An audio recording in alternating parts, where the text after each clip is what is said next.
Drivers, start your engine!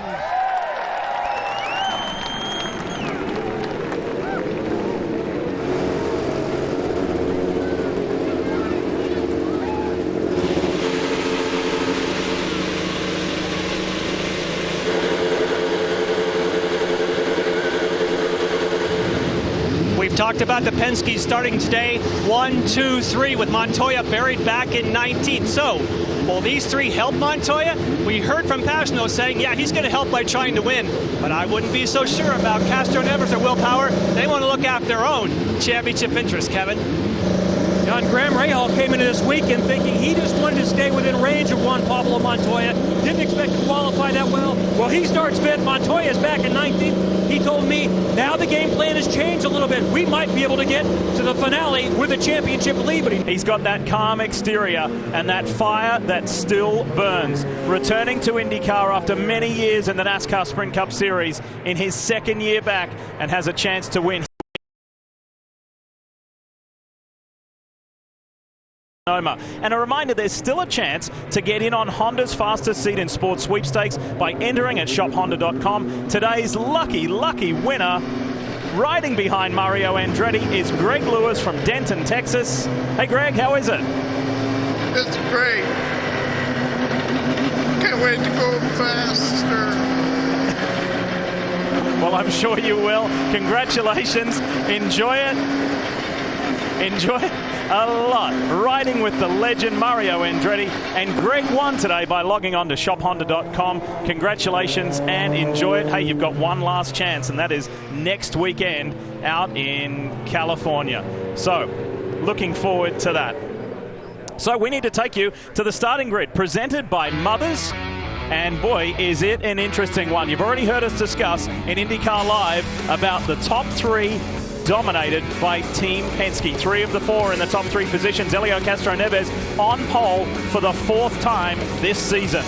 Let's roll it back to row 2, and we'll pick up Will Power and a very promising start, well, qualifying, you should say, for Joseph Newgarden.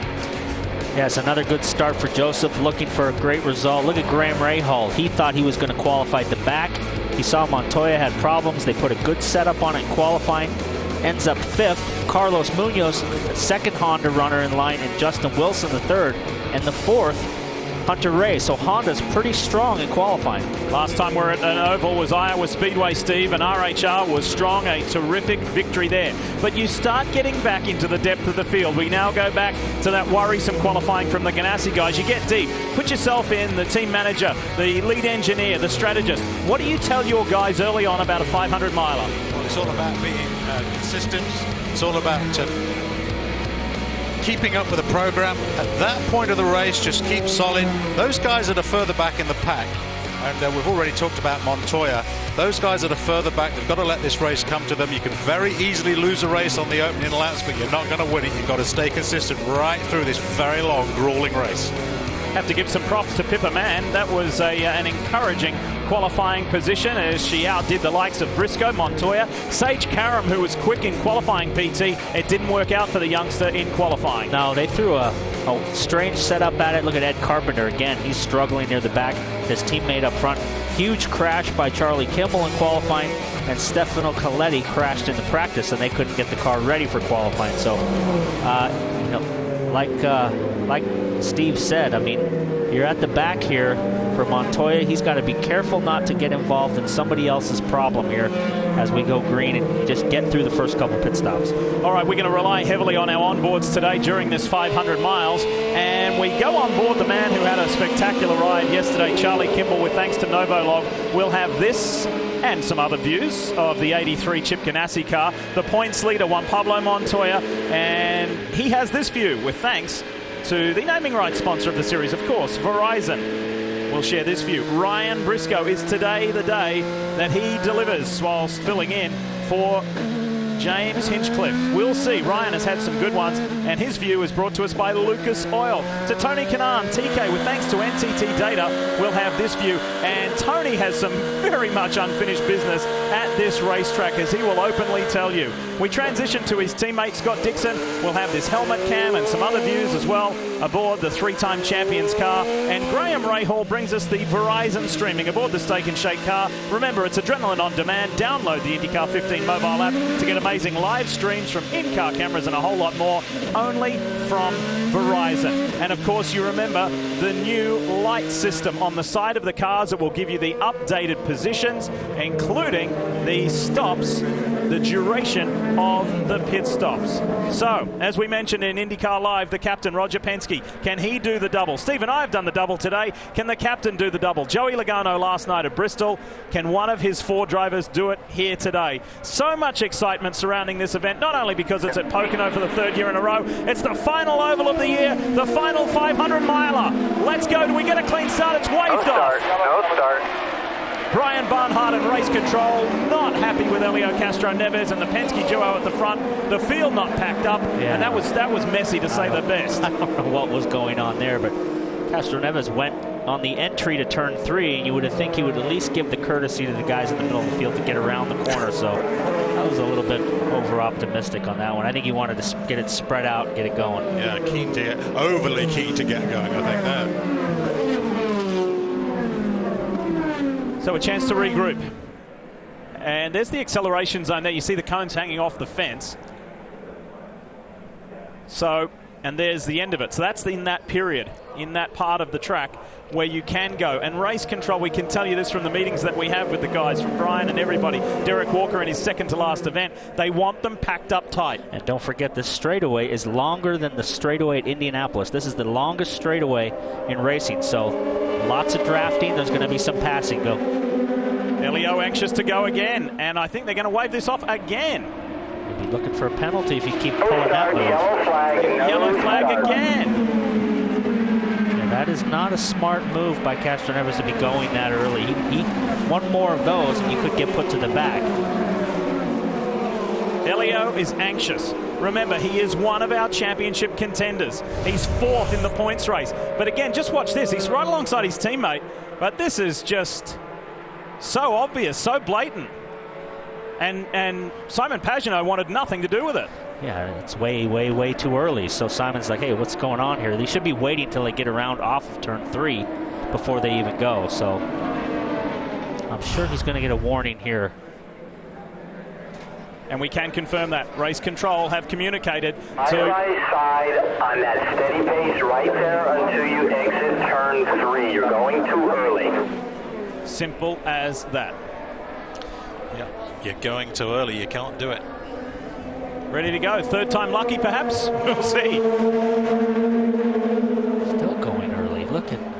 He is again. And he's gone before that acceleration zone once again. Will we see green this time? Are they going to be happy with it? It looks like it is. Yeah, green here. We are green. Time to bring the action in Pocono.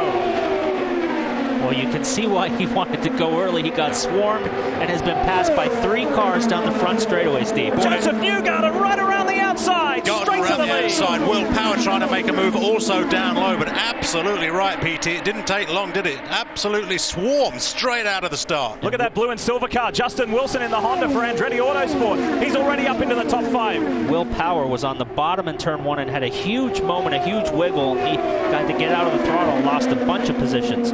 Graham Rahal in that first all-red car. Almost contact with Carlos Munoz. And Tony Kanaan is hot, Steve, to get going early. Yeah, all of these guys again. And look at this line forming. Look at Justin Wilson. He's moved up a few spots. He's right on the back. Remember the last race at Mid-Ohio, Justin Wilson finished runner-up. He had a shot at winning it, but he said, I didn't want to do anything to disrupt Graham Rahal's race. He's in it for the championship. I'm kind of here part-time, helping Andretti Autosport and Honda out. Let's ride with the man who's a championship hopeful, Graham Rahal. He's got this one. Looking inside. No, he's going to have to keep it down tight and use the draft on the front straightaway. If he can hold it tight here, he should have no problem drafting up and getting all the way down here on the front straight. -1 +2. Mix 3.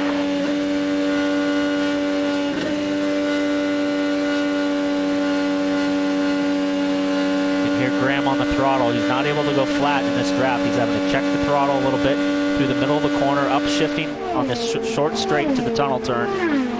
Right now, Steve, everybody's probably settled in now and thinking, okay, now it's where we're at. Let's save a little fuel and see how this all plays out. Yeah, it was a very fast and frantic. Restart aboard Graham Rahal. Watch Carlos Munoz to his right. Does he get a better start? Munoz and he were going wheel to wheel through the first 2 turns. There goes Munoz. This is Honda on Honda. Whoa! And there goes Justin Wilson. He went whipping on through on the inside. Yeah. Not a lot of favors from your Honda teammates on that one, so pretty tricky start. Watch this. These guys almost came together, Munoz and Rahal down the back straight.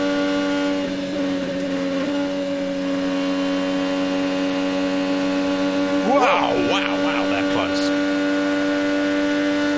Frantic opening lap. So we reset the order. It's Joseph Newgarden over the yellow Penske entry there of Simon Pagenaud. Back to our pole sitter, Elio Castro Neves. The next car, the blue and silver machine for Andretti Autosport, is Justin Wilson. But Joseph Newgarden said, I want to finish this year on a high. I want to finish as high as I can in the championship. He's a 2-time winner. He's 8th in the championship standings.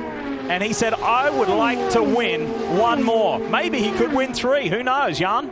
And he was so happy with his car in qualifying after he and his teammate Ed Carpenter said, we're lost. They threw something on the car. He went out for qualifying and said, this car is awesome. If I would have known that, I would have been quicker. And boy, did he ever show that on the green.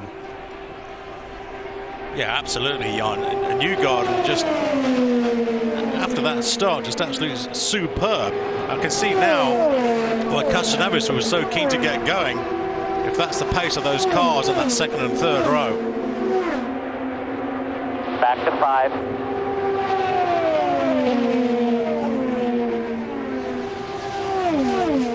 Pagenaud trying to go with Newgarden, and he too has his own special mission. Remember that Simon Pagenaud is not mathematically out of this championship with more than 150 points on offer, and Simon is 136 back from his Penske teammate Juan Pablo Montoya. Biggest mover in this race is a rookie. Gabby Chavez has made up 4 positions from his starting spot in his Brian Herter Autosport machine. You're watching NBCSN's coverage of IndyCar, brought to you by MAV TV, Motorsport Network, your destination for all things motorsport. Steak and Shake, home of the original steak burger and proud sponsor of the number 15 and Graham Rahal.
could be with us here today on NBCSN, but a quick reminder that you can watch today's IndyCar race online at NBCSports.com on mobiles and tablets with NBC Sports Live Extra.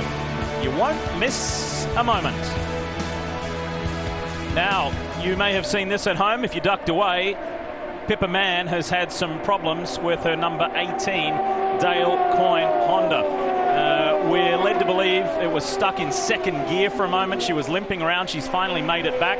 As we welcome you back, Joseph Newgarden, the young American from Hendersonville, Tennessee, who was part of that unique foursome at Iowa. The first time in 14 years the top 4 positions in an IndyCar race had been locked out by all Americans. And Jan, he's led 11 of the 13 laps thus far. Yes, and when you lead 11, when you look at Simon Pagenaud, they're lurking. That's what Simon wants. They want someone to go out and be the rabbit and lead, because your fuel economy is significantly better when you follow. It's 500 miles. You're planning for the end of the race. Of course, this is great for Newgarden, but they know if it keeps up this way, he'll probably have to pit a lap or so earlier than many of the others. Let's take a look at Joseph Newgarden's performances this year on ovals. Top 10 at the Indy 500, which was commendable. However, his best, as I just mentioned, he was part of that unique foursome at Iowa Speedway, the 7/8 of a mile track, just a couple of races ago, and that was a real high point for him. 2 years in a row, he's finished second. However, Paul Tracy, let's take a look back at his start, and it was pretty speedy. Well, lots of draft here. As you can see, that's why Castroneves wanted to go so early. He wanted to have a big lead, and then you see Newgarden pop to the outside. He's got the preferred line, just sweeps on past those guys and chops across the nose of the 2 Penske cars. That high line, Paul, there was absolutely the way to go, because Will Power had gone down low, and all of a sudden he was just out of the equation. I'll tell you one thing, guys, that I just noticed that we haven't hit on yet is Graham Rahal is your new points leader. By running in 7th and Montoya in 14th, this is the first time this year we have a new points leader.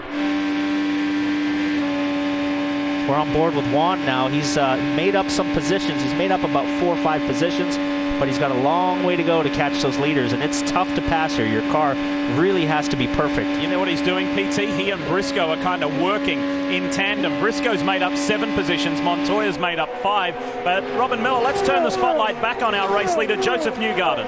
Think about this, Lee. This is silly season time, except there's really no stories. Looks like Bourdais going back with KV. AJ Foyt seems to like Sato and Jack Hawksworth for next year. There's no seats open at Penske. There's no seats open at Ganassi. Those are the preferred seats. Andretti looks pretty set. So Paul Tracy can really talk about this as we watch Joseph again, is that, you know, he was bought out one time and farmed out by Roger Penske to the Newman Haas team in 1995, and the most important thing was Penske didn't want to lose him. So you're thinking, why wouldn't Roger Penske or Chip Ganassi do this? Because you want to keep this kid. He's a young guy that's got all this potential, and wrap him up when one of your older guys quits. A little further down the order, so it's Newgarden, Pagenaud, Castroneves, Wilson, Power, Munoz, Rahal, Dixon. And then a little further back in 11th, we pick up Ryan Briscoe. But again, I reiterate that point, Steve. He's made up 7 positions in the opening 17 laps. Yeah, we pick him up here. Ryan Briscoe on board, and has picked up some good positions. Those gaps now are beginning to become a little more stable. And back up the front with Newgarden and Pagenaud running kind of on their own there, and a little bit of a gap back to Castroneves.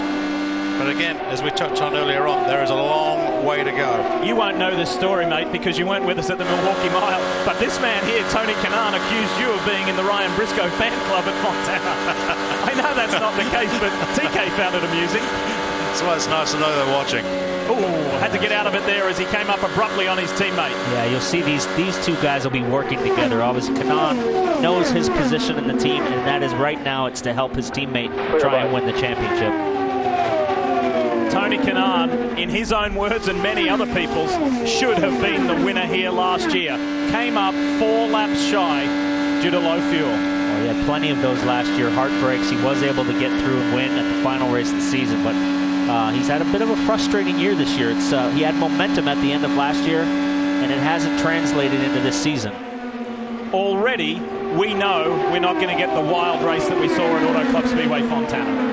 Well, I mean, it's early days yet. I mean, we're only just beginning here, so let's let things play out. And as we get towards the end of the race, that's when it'll get wild. But most of these guys right now are just basically fuel mileage racing. They're trying to save fuel, wait for the first pit stop and get through that. Getting in the groove, so to speak. Yeah.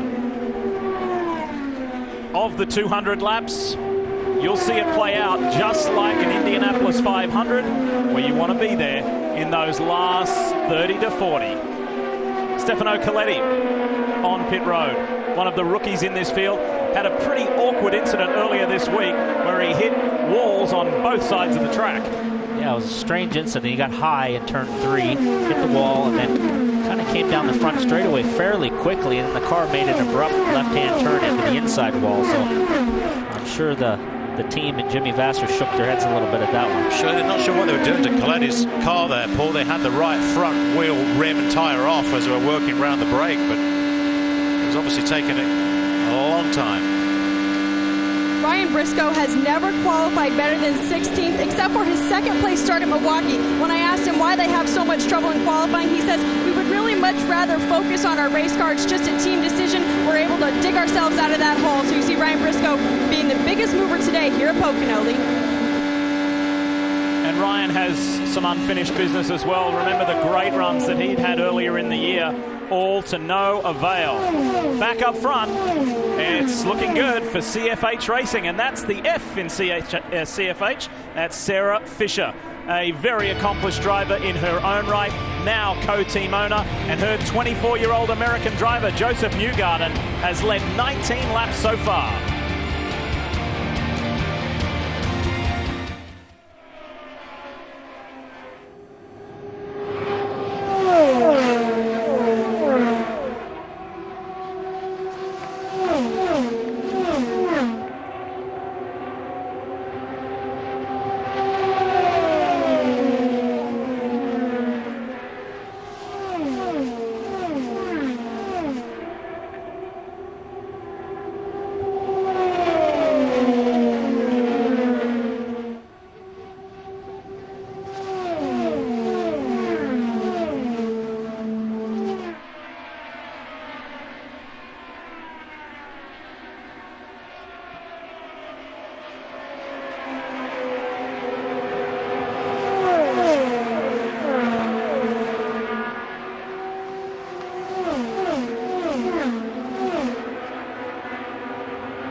Joseph Newgarden continues to lead here at Pocono. Graham Rahal, who came in 9 points behind Juan Pablo Montoya in the championship, continues to drop a few spots. 8th, now back to 9th. He said the car is fine. Many are talking about handling problems and understeer. He said, we're just not fast enough. We're going to need to trim out at the first pit stop. Jan?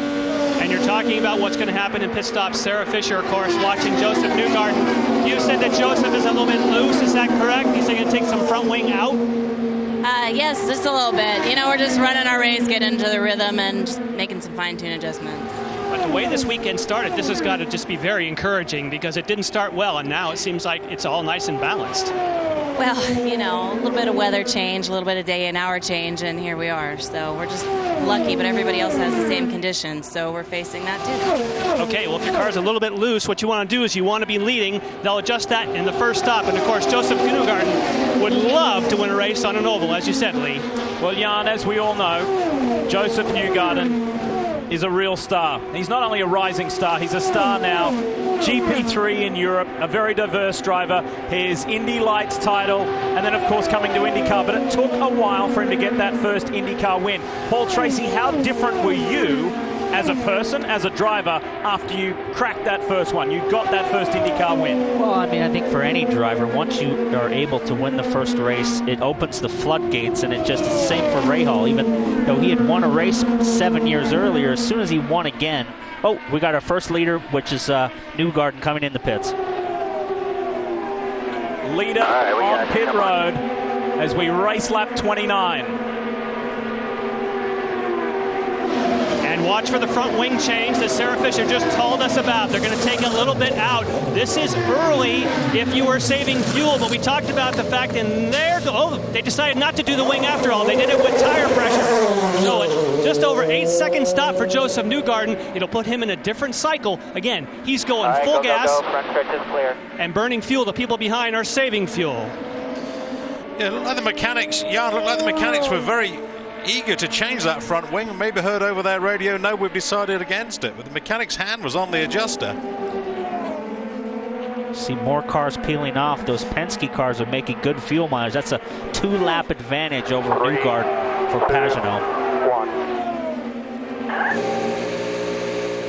Scott Dixon, of course, who was great at making fuel mileage, is also going a little bit of the Joseph Newgarden way and deciding, let's go for it. And there's a caution. So this is going to work for Scott Dixon or anybody else who's on their way into pit lane. Jack Hawksworth, as Rahal is released, Hawksworth appeared to have lost a wheel. He has set the fastest lap in this race, but what has happened to the young Englishman? Jack Hawksworth in the ABC supply car for AJ Foyt Racing has indeed lost a rear left wheel. And that's a massive penalty for Castroneves, Power, and Pagenaud. Now they're stuck and having to pit under yellow. They'll go to the back of the field now. He had just pitted, and there it is.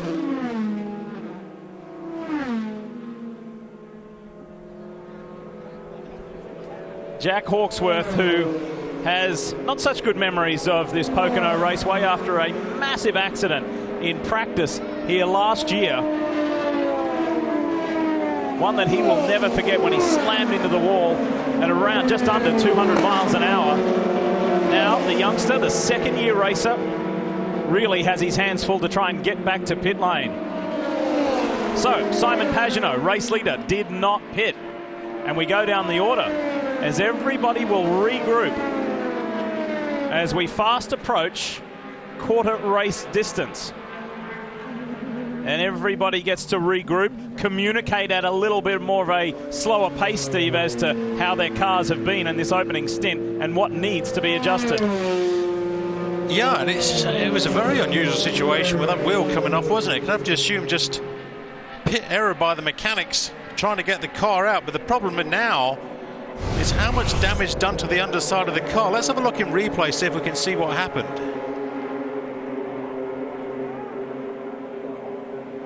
So he's none of those guys there. No. Not in that group. So that's Briscoe Canaan and Ryan Hunter-Reay with their respective race off pit road. There's Graham Rahal. And it was a pretty tight race indeed. So, Pagenaud, Power, Castroneves, Sage, Karam and Montoya yet to pit, and this is where it happened. Right at the exit of turn 1. Left rear out. Charlie Kimball will give us a pretty interesting view here.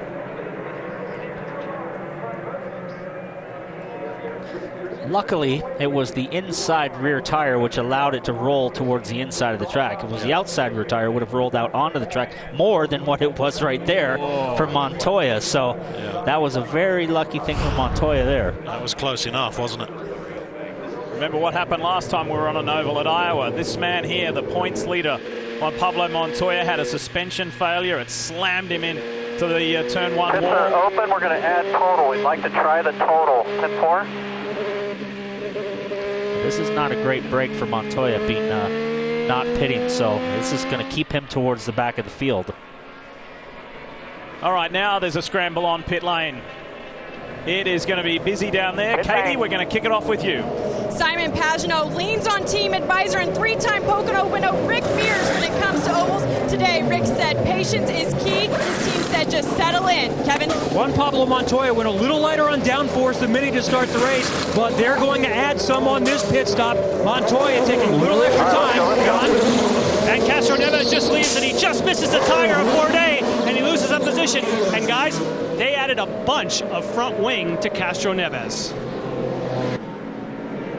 Our pole sitter, Helio Castro Neves. Is this when he finally gets his first win of 2015? Is this when he really takes a major step forward in this championship? And at AJ Foyt Racing, there might be still a little bit of head scratching going on. Check this out at Team Penske. This is Helio Castro Neves. See how much front wing he's put into the car here to try and make the front of the car a little more solid. There it is. Actually got a significant front wing adjustment, as Jan was explaining. It's always tight exiting on Indycar pit roads. No different there for Helio. Back to Pocono in just a moment.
As you know, Sunday night is football night, and next Sunday we'll be in Oakland as Derek Carr and the Raiders host Larry Fitzgerald and the Cardinals. It's Sunday night football at 8 Eastern. It all leads up to the NFL kickoff Thursday, September 10th, only on NBC. What turn 4? That's right, 3 are enough, more than enough. Here at the Tricky Triangle, Pocono Raceway. I'm going to take you back to this story. Look down midway, right of your screen. Jack Hawksworth there, and this rear wheel issue. And there's lots of waving. No, we're not ready. Yeah, just miscommunication again down in the pit lane. as we've seen a couple of times this season, but the guys on the rear of the car simply indicating, hey, we're just nowhere near ready. What are you doing releasing the car? But PT, once the driver gets a signal to go, what are you going to do? I mean, once the car drops on the ground, that's kind of the signal that I'm going, and the car hit the ground. The wheel nut was not on. He left, and the wheel fell off, so that's all she wrote there. But he's got a wheel now, so he's back with his teammate. Maybe they can work together. Otto's behind you. Is he on the lead left? Copy, let him by. Communication from within inside the AJ Foyt camp. And speaking of the legend AJ Foyt, up against some health issues again, was in hospital again for another operation. AJ, Supertex, we send you all the best wishes and a speedy recovery. Had a suffering from a staph infection again on a knee surgery. So AJ, get better. We want to see you back at the track again soon. Let's get ready to bring the action again. Here we go. Restart, and look at them shadowing each other. Joseph Newgard in the leader. Justin Wilson right in his draft. And the green, white and black car is Carlos Munoz. The youngster goes to the inside. Munoz pushing now, trying to get down low. Canaan also dropped down low on the restart there, but that wasn't going to work for him. But Munoz certainly making an advantage, and there's another incident. Bourdais into the wall. The master of Milwaukee over and out in Pocono. Wow. What happened there? The guy who put on an absolute clinic in Wisconsin comes to a pretty severe crunch here. This man who is 6th in the championship chase. Yes, a championship contender mathematically. He's having a really good season. However, it's come to an abrupt end here in Pocono. Jan? And Lee, just before they went green, he was on the radio saying the throttle is sticking again. So I have no idea if that led to this, but very interesting that before the restart, he was having some type of throttle-related issue. Well, that's not a good feeling, Steve, to have the throttle stick. We hope that is not the case where he went into turn 1, but let's have a look here. The view from Charlie Kimball. He just went in a little too hot and got into gray, and that was it. Unless the throttle hung open a little bit and he had to go into the gray. That's the question mark. Yeah. That's it exactly, isn't it, PT? Did the driver keep his foot down too much, or did the engine simply do it on its own accord? At which point do you stop fighting it, or you don't have a choice? In that case, when you get down into turn 1 here after this long straightaway and you check off the throttle and say, okay, I'm slowing down now, if it continues to keep going, you're kind of a passenger. You really have no time to react, and it looks maybe like that could have been a problem because he just kind of, instead of running into the back of the other car, he ran up into the gray and started to slide. But I hope that is not the case, but it certainly kind of looks that way. James Sully Sullivan on the left, and legendary Indycar driver, now team owner Jimmy Vasser on our right. And they did not need that to happen. Big picture wise. What a shame for Seabass. Sebastian Bourdais. He is okay though, walked under his own power.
cleanup continues, as you can see the back of your picture there here in the ABC Supply 500, presented by MAV TV, and that is the car of Sebastian Bourdais. And Jan, this is a double whammy because just a few laps ago, Stefano Coletti, his teammate, retired, so it's a double hit for the team. It is, and of course Jimmy Vasser is on the radio to Sebastian Bourdais, and he was talking a little bit about a sticking throttle. Could that have contributed? You never know till you get back. Looks to us like the throttle was working fine at the restart. We didn't get a chance to talk to him yet. It looked like, he just got up a little high, and then he got behind Chavez there in turn one, hit some dirty air, and it just came around on him. But of course, until we talk to him and get back and look at the data, we don't have all the answers. We can just go by what we see, and we were struggling there a little bit on the first run to try to get the Mystic car right for him, and it's unfortunate. We really needed to have good race today, good points, and with Coletti going out early, it's a long way back west for some of us. Have a short day today. Well, next on the docket for Jimmy, the home race in Sonoma. Thank you, Jimmy. You talk about a power operation there when you've got the likes of Jimmy Vasser, a championship-winning driver in his own right, Bourdais, a four-time champion, Steve Moore, who is just a terrific team leader and strategist, and then you've got veteran engineer Bill Pappas as well, sharing it with the likes of Matt Curry on the other side of things. But it's just a really great engineering stuff and a good team. And for them to have a double DNF, that really hurts. How about CFH Racing? The C in the team is this man here, Ed Carpenter, driver of the number 20 Fuzzy Chevrolet. Will not be in the car next weekend in Sonoma, of course. Does not do the road and street courses any longer. They're onto a good thing, bringing in Luca Filippi, who's performed very well, got on the podium, runner-up finish at Toronto earlier this year. They've got a good thing going on, and they've got a really good thing going on at the moment because Newgarden leads the way, and Ed is in the top 10 in 9th. Well, after qualifying yesterday, he was so frustrated. His car was so bad, and he was unhappy. And then his teammate's car with a slightly different setup was up front, and the option really was to go full stop setup. So let's see what's going on in the pits here. Jack Hawksworth is going to come in and top off. We saw the replay with the problem with the wheel not staying on, and I did confirm with the team that it was an equipment malfunction. So give some credit to the guys. This is not human error in this case. That was an equipment problem. Plenty of time, buddy. Plenty of time here. How frustrating is that, Steve, from a team perspective? Well, an equipment problem, it is very frustrating, but there must also be communication between the guys working around the car to make sure that everybody is aware the car is ready to be released. If it's not, it shouldn't be released. So 2 cautions, and we continue to crank out those caution laps as we say thanks for being with us here live on NBCSN. Lee Diffie, Paul Tracy, Steve Matchett, and we've got Robin Miller, Katie Hargett, Jan Beekes and Kevin Lee working pit road for us here at the Tricky Triangle on a beautiful afternoon. The final oval and the final 500-miler of the year in the Verizon Indycar Series. Sonoma next weekend, and the 2015 championship is wrapped up, but just who will be our champion as we go back to green here at Pocono? Joseph Newgarden leads the field with a pretty racy Justin Wilson looking strong in second. That was a pretty good restart by Wilson. He pops out in the draft. Wilson to the low side and to the lead of the race. Montoya dropped low also on that restart. I think he was looking at what Munoz did on the previous restart. And Newgarden wants straight back to the lead. He says, okay, you got it, but I'm not giving it up. So he comes right back into the lead. Carlos Munoz in third. You've got 2 Andretti Autosport cars right there. Honda powered, chasing the Chevy of Newgarden. And that bright blue car is TK. Tony Kanaan, the series winner back in 04, the Indy 500 winner, a veteran and one of the most loved and liked drivers in this series. Runs a very strong fourth with his target Chip Ganassi teammate Scott Dixon right behind. Kanaan started this race in 12th and again done a very good job of moving up, as you were saying, Lee. The parity right now is very good. You got Chevy, Honda, Chevy, Honda. So Very, very good parity this weekend. There was some grumbling that Honda said they wouldn't be competitive, but that was a close pass right there. Rahal on Briscoe, and we saw a little bit of that action between those two guys at Fontana. Whoa, that's Ed Carpenter. He is not hanging back as he whips through on the inside of Ryan Briscoe, and that is his 13th positional move, and he's got the points leader Montoya following him right behind. Briscoe was just getting freight trained after he got mauled by Rahal. Now he's got Sage Karam on the outside looking at him. Briscoe's losing all sorts of places. I think that shocked him. Yeah. I think that surprised him because that was close. That was crazy close. And Ed Carpenter, who was none too complimentary of the young rookie Sage Karam at Iowa for racing him a little too close and disrespectfully, that was pretty close for Ed on Briscoe. That was all of those guys were threading the needle, so that's close racing, and hopefully, as this all settles out, we're going to get a lot more of that as the race settles in. We're only quarter distance into this 500-miler. Now Briscoe's found his feet. The gold and black car. We ride with the Arrow entry for Sam Schmidt and Schmidt-Peterson Motorsports.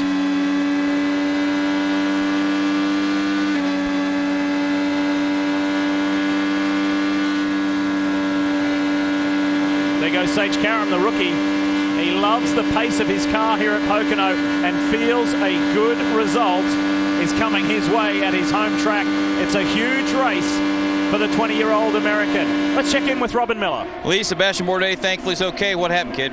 I thought they had cleaned the track, and clearly they didn't. Or I thought the track was clean since they didn't clean it. But, we've been on the yellow for 7 laps, nothing happens. And then you get there at the restart, and you're in a 2.5 groove, and, clearly the right side tires just coat dust and marbles, and that was that. Car spun around and ended our day, so it's a shame, the Mystic guys did a good job, and we had some precious points to bank today, and it's not going to happen. All right, thanks, kid. Glad you're all right.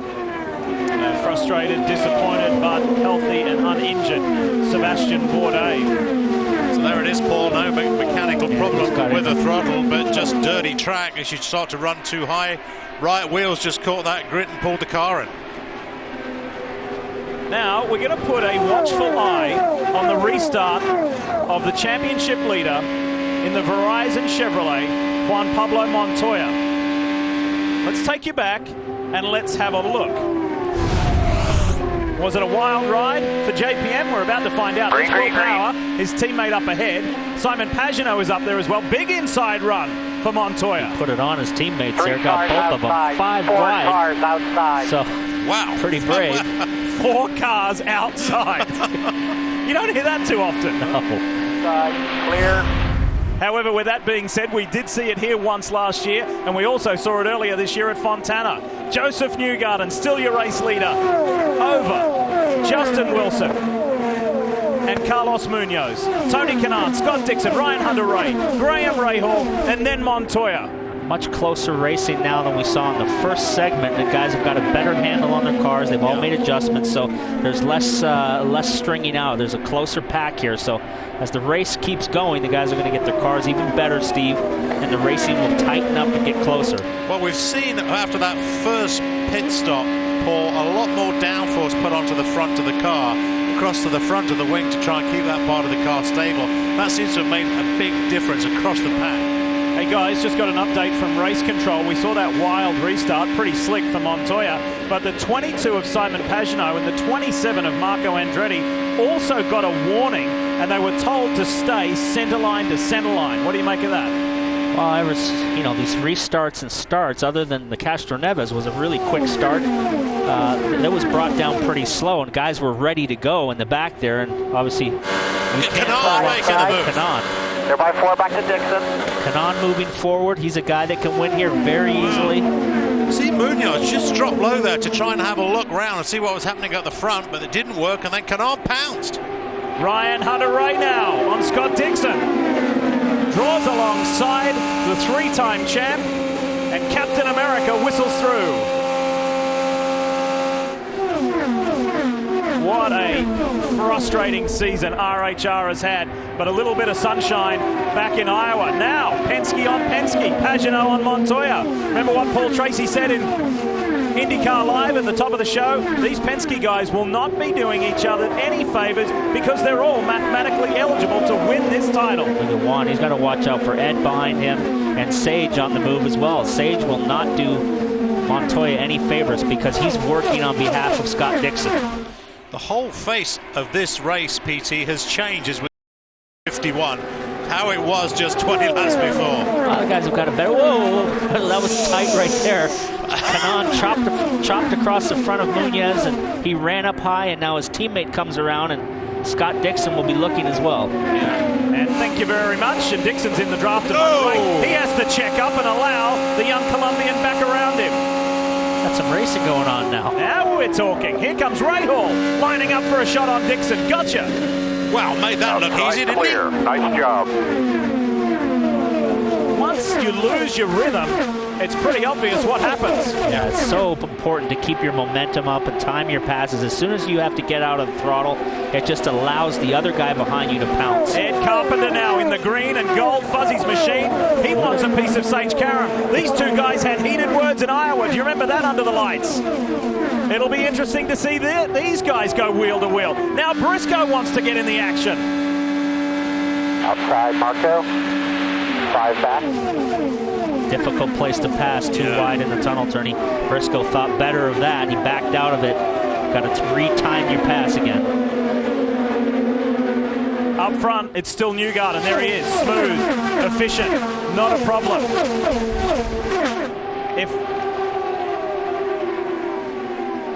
If you need a reminder of the bravery of the young man right there in that white, green, and black Honda for Andretti Autosport, Carlos Munoz, just take your mind back to the Indy 500 3 years ago when he was on debut and finished second. It was incredible. Let's ride with Dixon and see what happens here. You see Dixon, he went to go inside, but there's nowhere to go. He had to get out of the throttle. And as soon as you check the throttle and lose that momentum, here comes Ray Hall, and he just scoots by on the inside. He tries to block, but Ray Hall's already by on the inside.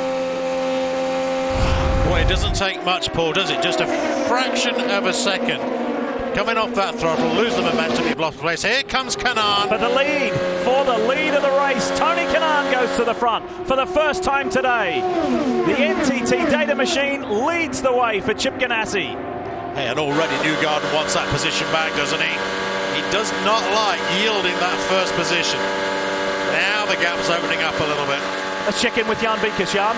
A quick update on Scott Dixon, and certainly you documented so well he lost momentum, but they took 3 turns and another move by Munoz, and 3 turns they took out of the rear wing of Dixon. He immediately got on the radio, guys, we went too light. So yes, he lost momentum, but he doesn't have enough downforce. If someone makes a move on him, he can't hang with them. Look at these guys shadowing each other. Dixon now pulls out of the draft of Hunter-Reay and unable to do anything about it. Yeah, so what they did with Dixon's car is they took some rear downforce off the car. So now he's sliding around a little bit. Now the pack is tighter. He needed less downforce to be able to catch the pack. Now that the pack is tighter, he doesn't have enough downforce to stay close to the other cars. Now we're into the second quarter of this 500-miler. You kind of feel things ramping up a little bit, don't you? This has got all the ingredients of a classic.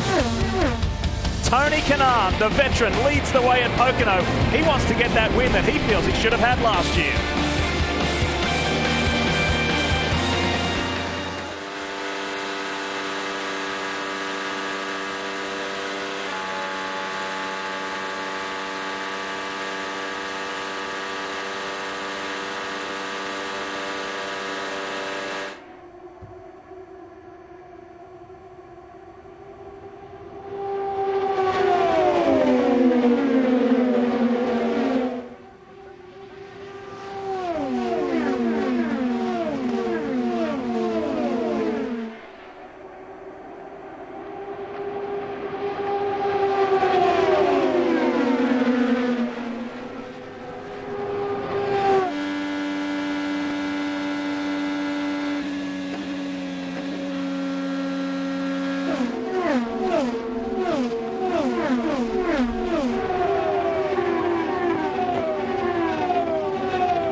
the Premier League continues on NBCSN this weekend. Tomorrow at 2 Eastern, it's Liverpool against Arsenal at the very impressive and beautiful Emirates Stadium. Arsenal-Liverpool tomorrow at 2 Eastern, right here on NBCSN. Look at that crowd. Beautiful afternoon here at Pocono, and they're being treated to quite the race in the Verizon Indycar Series, the ABC Supply 500. What a day of open wheel racing. All started earlier today from Spa-Francorchamps with the Belgian Grand Prix.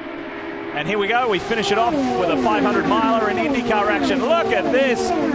Ed Carpenter on the inside of the points leader. This is a spirited run by Carpenter. He really wants to finish his personal season on a high because he won't be at the road course at Sonoma next weekend. As we ride with Ryan Briscoe, the race is led by a man who is in his 248th consecutive IndyCar start. It's Tony Kanaan, who could create a special little piece of history today by becoming the first driver in IndyCar Series history to win a 500-mile race at 4 different tracks. That'd be pretty good for your old pal. I'll tell you what, Dixon's got to run there. He had a good exit on the corner. He's got nowhere to go again, though. So, again, Ryan Hunter-Reay saw that move for him, and he blocked the inside, and there was just nowhere for him to go. And look, he lost that momentum, and here comes Rahal again.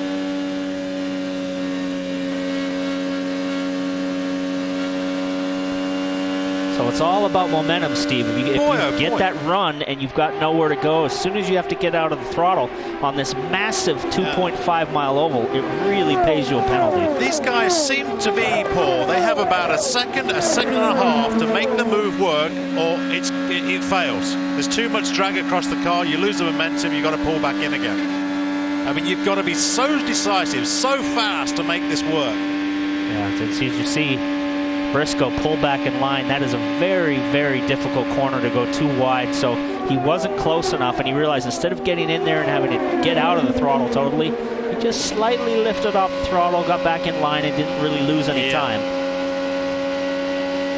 Charlie Kimball, the man who had that spectacular crash in qualifying yesterday in the Novo Nordisk entry for Chip Ganassi Racing, gets a little bit back, a little bit of a sweetener. He owns the fastest lap of the race thus far as we race lap 64 of 200. And so at the moment, he sits 9 positions better than where he started, Steve. Yeah, Charlie still, Paul, making some adjustments in the car there. We saw his hands coming off the steering wheel.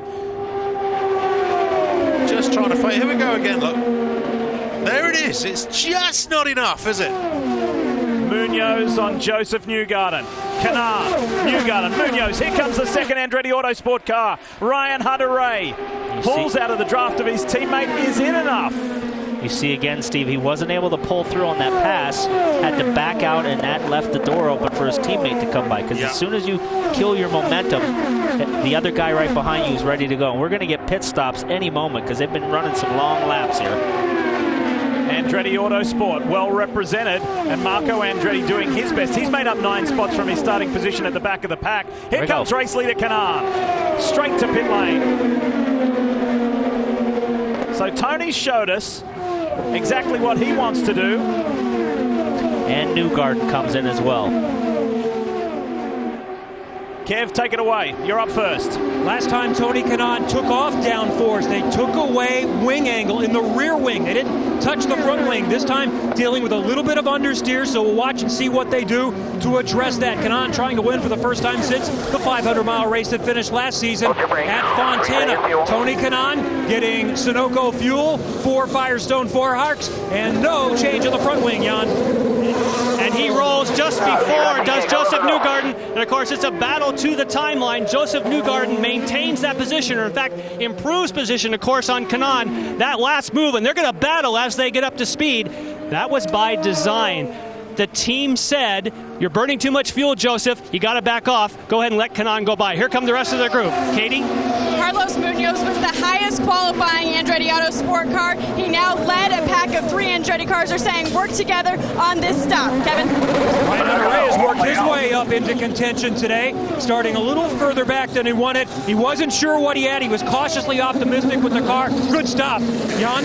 And Scott Dixon, we'll see if they do take the opportunity. They put a little bit, and they go to the rear wing to add some, but it took precious time, so he lost a few positions for Dixon. And Rahal's got trouble.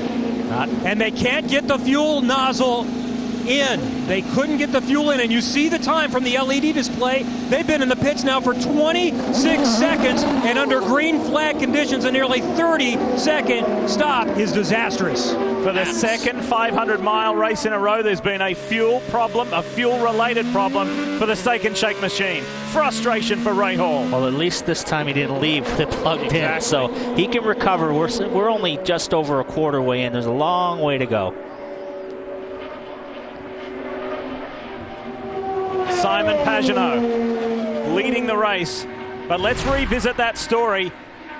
And keep in mind, he did win the race, but he dodged a bullet because this one here evaded race control. They didn't quite get a clear view of this, and even though it caused a full course caution, there was no penalty in the moment for Graham Rahal, and he was able to drive to victory lane. Jan? Charlie Kimball is bringing this brand new car. Of course, it's a spare car that they rolled out of the transporter, and the fact that earlier you said he did the fastest lap of the race, that shows the kind of preparation. He didn't make the final practice because you can have a spare car, but you can't have a spare car with an engine in it. So he only had one lap this morning, and this car obviously came really nicely off the transporter. Kimball back up to speed. Katie? Simon Pagenaud said Indianapolis was a very good lesson in staying in the race, both mentally and physically. His team is going to give him 4 Firestone tires and fill him up with Sunoco fuel as he pits from the lead. Kevin? They added downforce last time for Juan Pablo Montoya. You see him in as Pagenaud pulls away. This time he said it's too slow. Brakes on the front wing as Pagenaud gets out. Montoya follows him. He wanted to be able to trim it out again a little bit. So as Pagenaud and Juan Pablo Montoya exit, here comes the pack. Ryan Hunter-Reay ahead of Munoz and Canaan as the Penske boys build to speed. Look at the difference there. And Pagenaud far more effectively up to speed. Car outside. That shows you what the effect of doing an extra couple laps, Steve. Montoya was running back about 12th or 13th, ran that extra couple laps, and now is in the top 5. Yeah. Here's Power.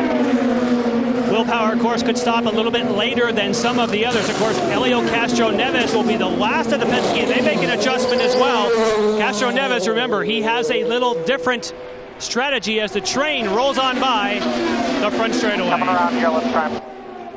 And look where Power cycles in, but the pack is up to full speed, 200 plus miles per hour here at the Pocono Raceway. And Will Power desperately trying to get up to speed as the others try to get around him. Here's Castro-Neves back on pit road. So too Sato and Vautier, all on the same strategy. Yes, and Castro-Neves only got one more lap than Will Power. That means he's been standing on the gas trying to gain positions. He goes with sticker Firestones, waiting for that last bit. That was a quick, but when they disconnected after getting that Sunoco fuel, it seemed like just a moment before he got going. Let's see where he cycles in. How about Simon Pagenaud able to get in, get out, and keep the pack at bay for the moment? Here's Elio on the low line. Where's he going to slot back in? Well, luckily he'll get up to speed as soon as he hits the back straightaway. He'll get the toe here, slot into line, and that will help him get up to speed a lot quicker as Munoz and his teammate come around. This will be a brave move here, trying to go 2 abreast as Wilson pulls it off. Whether it was Art Sincere at HPD at Honda, whether it was Michael Andretti, whomever it was, thank you for putting Justin Wilson back in a race car. So many people pleased to see the lanky Englishman back behind the wheel of an IndyCar where he belongs, and again showing just how good he is. Hunter-Reay looks really good today. I think he let Pagenaud back by, and he is content to sit here and ride. He's a cagey driver. He knows how to win 500s. He's won the Indy 500 in the past, so this is a place where he could really have a good day.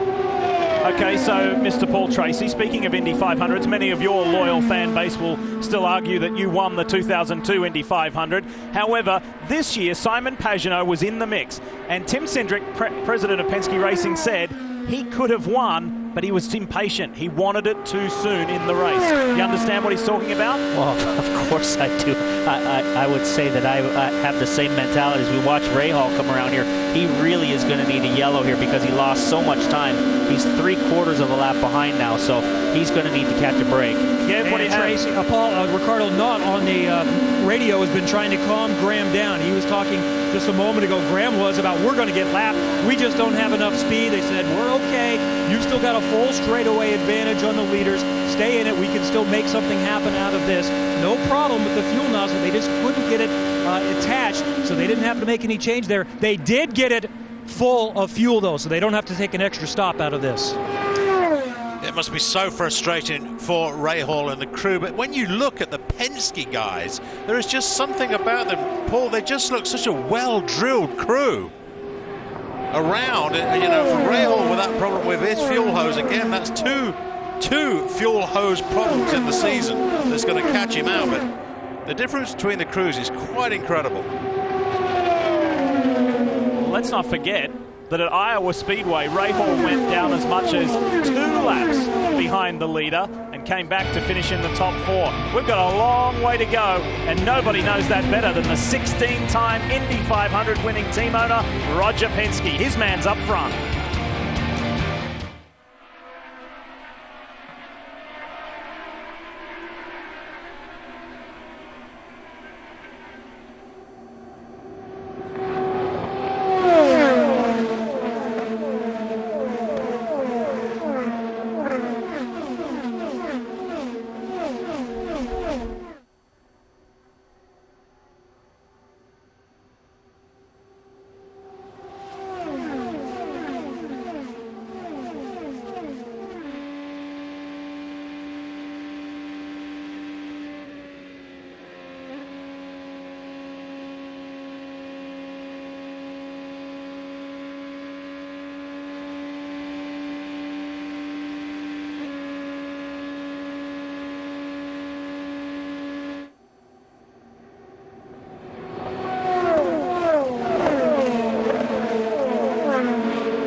Couldn't ask for a better afternoon to finish this amazing weekend of motorsport we've had here on your home of motorsport, NBCSN. Here in the Pocono Mountains, we have got a beautiful day and a terrific race and a new race leader. Helio Castro-Neves has been carving them up. He's been going the high side, the low side, whatever works.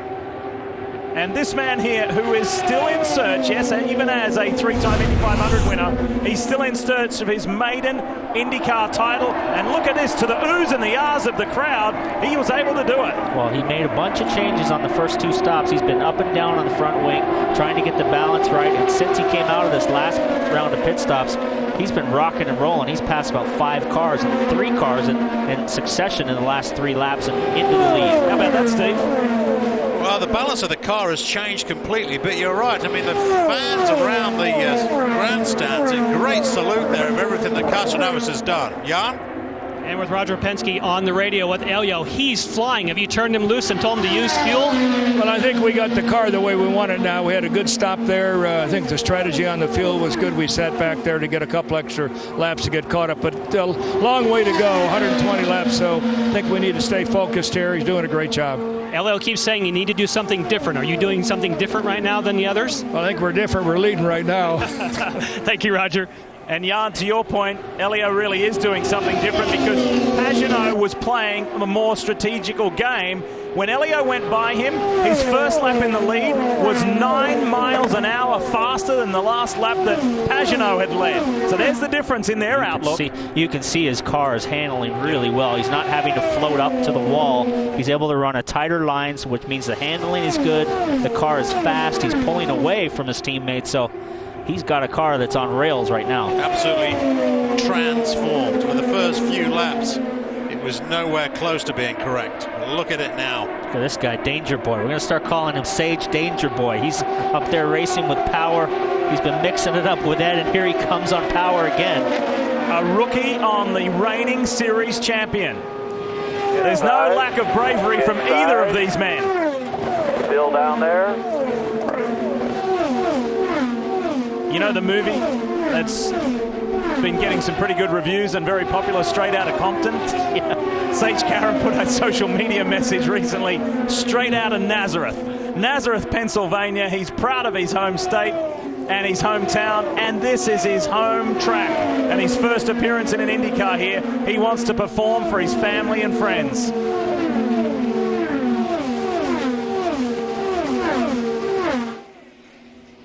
Look at the gap.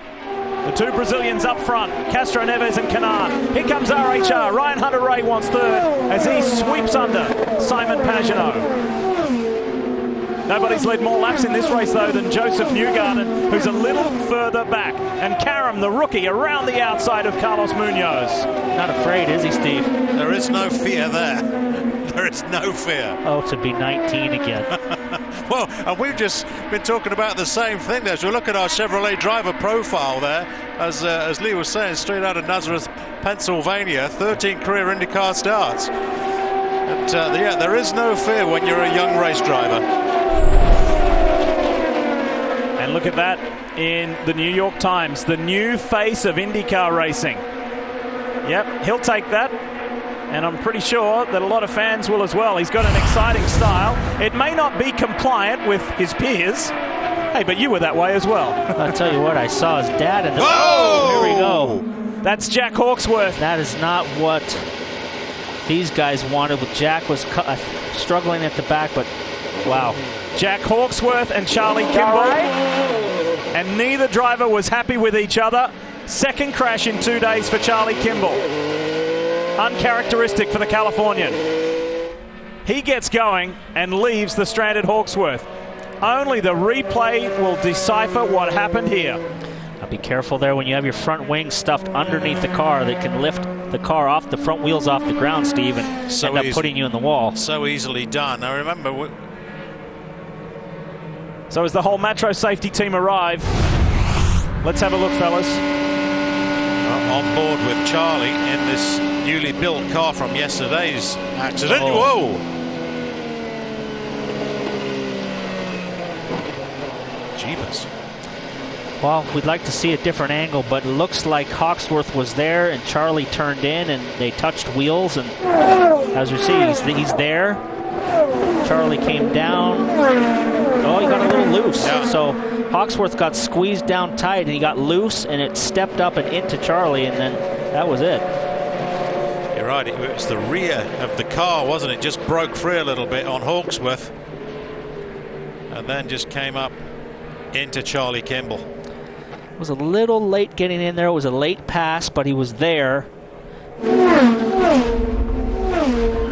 And obviously got loose because he was down low on that yellow line. The car got loose and bounced off of Charlie, and then obviously he spun right in front of him. Nowhere for Charlie to go. Nowhere for Charlie to go, and I imagine Hawksworth is going to say the same thing. Where did you want me to go? problem they have with the big accident yesterday is they might not have the spares to fix this because he had a massive shunt yesterday. This is it. In excess of 200 miles an hour. Single car qualifying. It ended like this.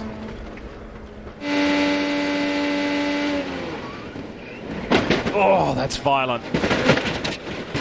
So violent. And he came away with a scratch on his chin. Seriously. That was all. Speaking volumes as to the safety of modern day Indy cars and IndyCar racing. Look at that. Straight away the thumbs up from Charlie Kimball. Jan? And when you talk about that, I spoke to Dr. Terry Trammell, told me it was 85 Gs to the left, 40 Gs to the front, and the way they compute that, a total of 94 G impact for Charlie Kimball, and he gave the thumbs up. Nicely done. Now for Joseph Newgarden, we've seen that he dropped back, and that's because the car in traffic picked up understeer. So this caution comes at a perfect time. They can add some downforce, I think, specifically to the front. Remember, he was leading, and they got his car tuned up to lead. Now he dropped back to 13th, and they don't have the right setup, but now they have a chance to correct it. Nobody even close to the amount of laps led as Joseph Newgarden. 47 of the 86 thus far for Newgarden. And look at the scramble on pit lane. Kev, take it away. You're lucky number one. Graham Rahal is all the way back in 19th position. Ahead of him, we're going to watch Juan Pablo Montoya as we watch everyone come into their stalls. A very busy pit lane. There's Rahal hitting his marks, and he is going to try to find something to make up some speed. Montoya is going to try to add a little bit of downforce, Jan. And Castro Neves, whoa, look out, that's Will Power. Will Power lights it up, and can Scott Dixon get by? He does. I was just about to say. The call from the president of Penske Racing, Tim Cindric. Go get him. Pull him back and we'll start him. He will not lose a lap. I was going to say that Castro Neves had no changes. He got out clearly ahead of anyone else. And, of course, Power was trying to make up that difference. And this is a very slick concrete patch. Too much wheel spin. We'll get the starter. We're fine. They're on the back straight. He had the tires lit up here, and he had to get it out around Dixon's car. And the guy's the tire man there, and he whipped it out, and around it went. That's how slick it is on cold tires. So, I mean, it was tough getting out around Dixon's car with a busy pit lane.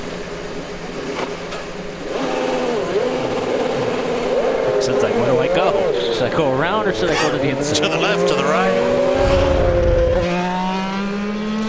Reigning champ is released. Awkward moment, but fortunately for Will Power and his team, it happened under caution. Our fourth full course yellow of the day for 15 laps. The collision between Jack Hawksworth and Charlie Kimball. It will be cleaned up and we'll go back racing. You're watching IndyCars here on NBCSN.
The very wealthy have found a new game. They gamble on crime, and one man is going to try and beat the odds. Philip Winchester and Wesley Snipes in The Player premieres Thursday, September 24th on NBC. There's some playing going on here at Pocono Raceway, and coming out on top for the time being is the Shell Chevrolet of Elio Castro-Neves. He's got his Penske teammate Simon Pagenaud right behind. Charlie Kimball, who was involved in this accident with Jack Hawksworth, the reason for this full course yellow, had come back to pit lane and has been released again. Will Power, who's spun exiting pit lane and getting around Scott Dixon, he returns to the Verizon team camp again under yellow. A lucky escape for Power.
Pocono on the restart and back in time to see the pass for the lead.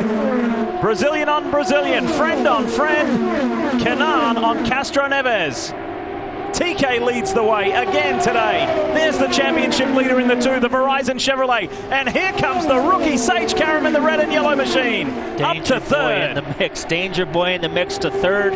He overtakes Castro-Neves, who was leading just one lap ago. I think only you, Paul Tracy, could nickname him that. And I think that might just stick. Whoa! Oh! And it's Graham Rahal. Championship implications here, big time. That's a big hit right there. Wow. Who was it with? It was with one of the coin cars. Tristan Vautier. Tristan Vautier and Graham Rahal. His championship hopes have just taken a whopping hit. Be interesting to see what happens here. These yellows, breed yellows, he doesn't look very happy. He's heading over there, so.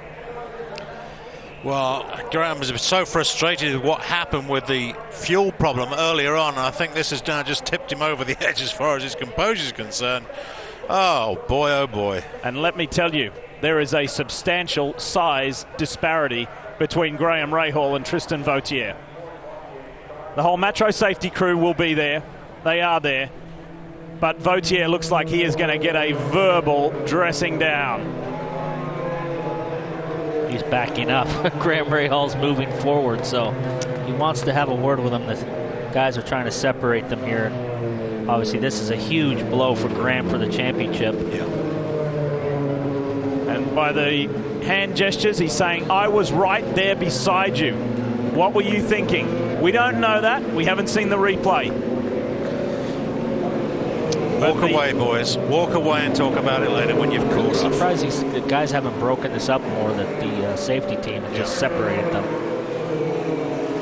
Because it can escalate quickly, I know. I know firsthand. They let you and Bourdais and you and Tagliani go. It can escalate real quick, real fast. Well, this is far from a humorous situation. Graham Rahal, the championship contender, up against Juan Pablo Montoya. And his day, he was up against it earlier in the day due to that little hiccup on the pit lane with the fuel. Outside, inside, side by side, 3 wide. Oh. I don't know if Tristan had anything to do with that. It was Justin Wilson. Yeah, Wilson was chopped him, and he got loose. Well, maybe. Oh. That tells us a very different story. Yeah, that's a pretty brave move by Tristan to stuff it in there 3 wide. Yeah. At turn 3, that's not going to go. Where was Vautier going to go? Exactly. Where was he? What was he trying to do there? Let's have another look at it from this angle. And Rahal saying, oh, he's in the dirt. Rahal saying, what were you doing in that section? You know, looking at that shot, though, I think it looked to me like Graham started to drop down on him. Well, I'm sure he didn't know he was there. I'm sure Graham